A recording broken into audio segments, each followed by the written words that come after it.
மன துக்கத்தினாலே ஆவி முறிந்து போகும்.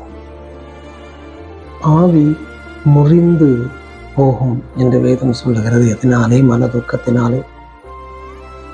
ஒரு மனுஷனுக்கு ஆவி முறிஞ்சிருச்சு அப்படின்னா, உள்ள இருக்கிற ஆவி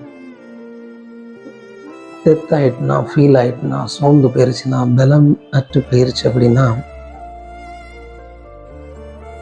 அது அவன் முகத்தில் ரிஃப்ளெக்ட் ஆகும், வாழ்க்கையில் ரிஃப்ளெக்ட் ஆகும். அவன் நினைவுகளை தாக்கும். அவன் நித்திரை, உறக்கத்தை, அவன் விசுவாசத்தை, அவனுடைய வாழ்க்கையினுடைய திசைகளை, மன துக்கம், அதுக்குள்ளே இருக்கக்கூடிய அந்த ஆவியை செயலிழக்க பண்ணக்கூட தன்மை இருக்குது. அப்போ இந்த துக்கம் அப்படிங்கிற ஒரு காரியம் இப்படியெல்லாம் உருவாகும் அப்படின்னு நம்ம பார்த்தோம் அப்படின்னா, ஒவ்வொரு மனிதர்களுக்கும் ஒவ்வொரு விதமான வகையிலே துக்கங்கள் உருவாகும்.